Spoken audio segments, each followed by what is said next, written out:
Oke guys, sekarang bertemu lagi bersama saya di konten Sabda, konten aneka serba ada.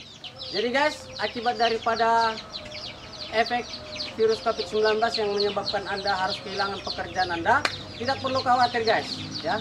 Kenapa saya katakan tidak perlu khawatir? Saya di sini akan mengajak Anda, menjelaskan kepada Anda untuk mengisi kekosongan Anda itu setelah virus ini berakhir untuk beternak, ya.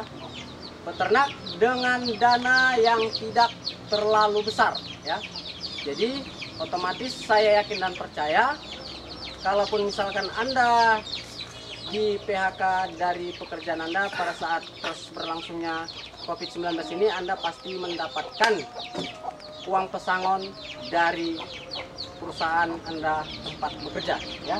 Oke guys. Nah, sekarang saya akan menjelaskan kepada Anda untuk bagaimana dengan modal yang minim beternak, ya, dengan taksasi dananya, ya. Oke guys, ikut saya. Nah, jadi saya ini memanfaatkan pekarangan di belakang rumah saya itu, yang saya manfaatkan untuk berternak kolam ikan lele, ya, yang dengan dana yang tidak terlalu besar atau terjangkau, ya, bisa juga dikatakan minim, ya. Nah, jadi di sini saya membuat kolam ternak ikan lele dari, ya, dinding beton, tapi dengan dana yang tidak terlalu cukup besar. Jadi ukuran kolam saya ini, ya, ini guys, ini lebarnya 2 meter, ya, di panjang ke sana itu kurang lebih 5 meter, ya, dan kedalamannya, ya, kedalaman daripada kolam ini atau tinggi daripada ukuran kolam ini sekitar 120 cm atau 1,20 meter, ya. Nah, sekarang kita masuk ke masalah berapa sih biaya yang harus saya keluarkan. Oke guys. Nah, jadi oke guys. Nah, mungkin kalian pasti otomatis yang terpikir di benak kalian, masa iya sih dengan kolam ukuran 2 kali 5 meter ini bisa dengan biaya yang cukup terjangkau atau minim. Nah, tekniknya ada guys, ya. Jadi dia ini cara membuatnya, ya, pondasi dari dasar itu hingga pas ke atas permukaan tanahnya itu, tandas pas ke permukaan tanahnya itu, dia hanya main model tempel plester semen. Jadi tidak dipakai batu bata mulai dari bawah, tidak, ya, hanya langsung sistem plester tempel ke tanah yang setelah dibentuk menjadi kolam, ya. Jadi sebenarnya kita hanya membutuhkan batu bata pas hanya dari atas permukaan tanahnya saja, ya, bukan dari pondasi dasar dari atas bawah tanah pembuatan kolam, tapi permukaan atas tanah, ya. Jadi dia hanya sekitar memakan 2 batu bata, ya. Makanya pembuatan kolam saya ini hanya memerlukan sekitar 200 batu bata, ya, 200 batu bata. Jadi per bijinya itu kemarin itu saya beli Rp350, kalau kita taksasikan berarti Rp350 dikali 200 sekitar Rp70.000, ya. Nah, sekarang kita masuk ke semen, ya.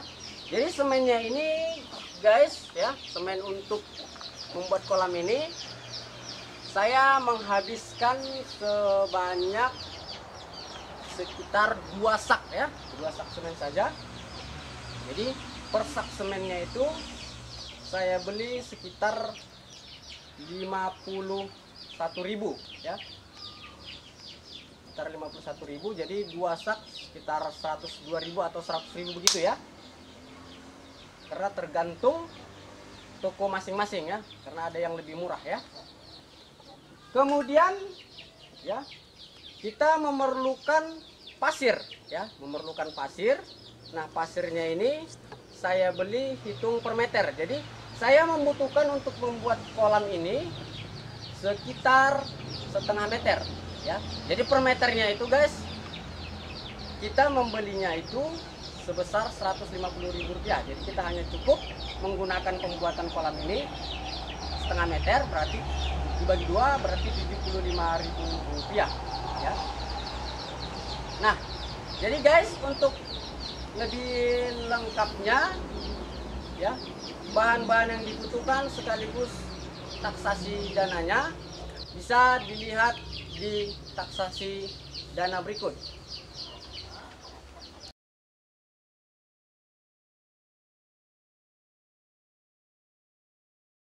Nah, sekarang guys, kita masuk ke pembiayaan atau proses biaya tukang.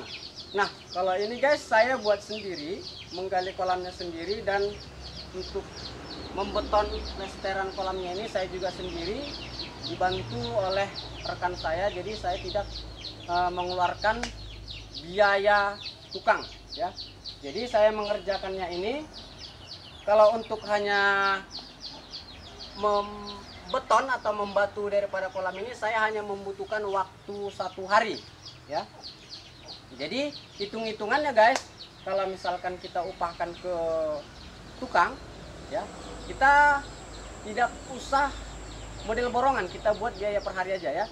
Karena ini bisa dikerjakan hanya dalam waktu kurun 1 hari ya. Jadi biasanya setelah saya sharing atau bertanya kepada tukang-tukang itu, kalau untuk biaya per hari, kepala tukangnya 120.000 dan kernetnya itu 80.000. Jadi total biayanya hanya 200.000. Nah, itulah dia kalau untuk biaya pendanaan proses untuk biaya tukangnya guys. Oke guys, taksasi dana atau juga dengan proses pembiayaannya yang saya jelaskan. Jadi di sini boleh juga kalian memanfaatkan pekarangan rumah kalian itu, kalian gabung seperti yang saya lakukan dengan cara juga melakukan ternak ayam dengan tempat yang berdampingan ya, tergantung lokasi tempat ya yang kalian miliki ya, atau boleh juga kalian pilih salah satu saja kalau misalkan pekarangannya tidak memadai atau tempatnya tidak memadai, atau mungkin dana kalian tidak cukup atau lebih minim ya. Nah, di sini guys, saya juga sekaligus ya bertetanggaan atau berdekatan dengan kolam saya itu, saya juga beternak ayam kampung ya, beternak ayam kampung ya. Bagi kalian yang mungkin memiliki dana minim ataupun pemula, tidak usah terlalu mengeluarkan biaya yang cukup banyak dalam proses pembuatan kandang ini ya. Jadi kalian juga di sini bisa memanfaatkan apa yang ada ya. Contoh misalkan di sini saya pergunakan dindingnya ini serta atapnya ini dari spanduk ya, dari spanduk-spanduk yang di pinggir-pinggir jalan yang sudah tidak dipakai lagi, saya ambil, saya gunakan di sini ya. Jadi kalian itu hanya membutuhkan kayu seperti ini ya. Jadi kayu seperti ini ya, ini saya gunakan hanya memerlukan 1 beroti ya, 1 beroti. Jadi ini saya potong-potong dengan, boleh juga dengan gergaji atau mesin alat potong lainnya yang dari mesin ya. Ini saya potong-potong biar lebih irit ya. Jadi saya beli berotinya itu 1 batang ya, beroti ukuran 2x3 dengan panjang 4,80 meter ya. 1 batang itu saya beli hanya Rp60.000 saja ya. Itulah saya potong-potong. Nah, jadi sekarang kita masuk ke biaya paku. Jadi pakunya itu saya beli 2,5 on ya, seperempat ya. Jadi biayanya pakunya ini saya beli hanya menghabiskan uang untuk pakunya itu sebesar Rp5.000 ya. Ya, jadi untuk membeli biaya kawat halus ini untuk kandangnya ini, saya membelinya hitungan per meter. Jadi saya beli hanya ukuran 1 meter. 1 meter itu seharga 15.000. Jadi 1 meter itu sudah cukup untuk penutup depannya ya, sekaligus lantai dasarnya ya. Lantai dasarnya dia memang harus dari kawat guys ya, biar dia itu kotorannya bisa langsung jatuh ke bawah ya. Kalau kita buat dari spanduk begini, dia kotorannya akan mengendap, akan tertahan di dalam. Tapi kalau ini langsung jatuh ke bawah, dan di bawah juga bisa langsung kita tampung ya dengan plastik mungkin ya, atau alat lainnya, sekaligus bisa digunakan juga untuk pupuk ya. Nah, ini dia guys. Jadi kalian setelah mungkin mengalami proses PHK dari tempat pekerjaan Anda bisa tetap berkarya di rumah ya, berwirausaha sendiri dengan biaya yang sangat cukup terjangkau atau biaya yang minim ya, seperti yang saya lakukan ini. Oke guys, jadi efek daripada virus pandemi corona ini yang menyebabkan Anda kehilangan pekerjaan, jangan sampai putus asa, tetap semangat, go go go ya. Bisa kalian manfaatkan dengan cara beternak seperti yang saya lakukan. Oke guys, ketemu lagi bersama saya di tayangan berikutnya dengan channel konten Sabda. Oke guys.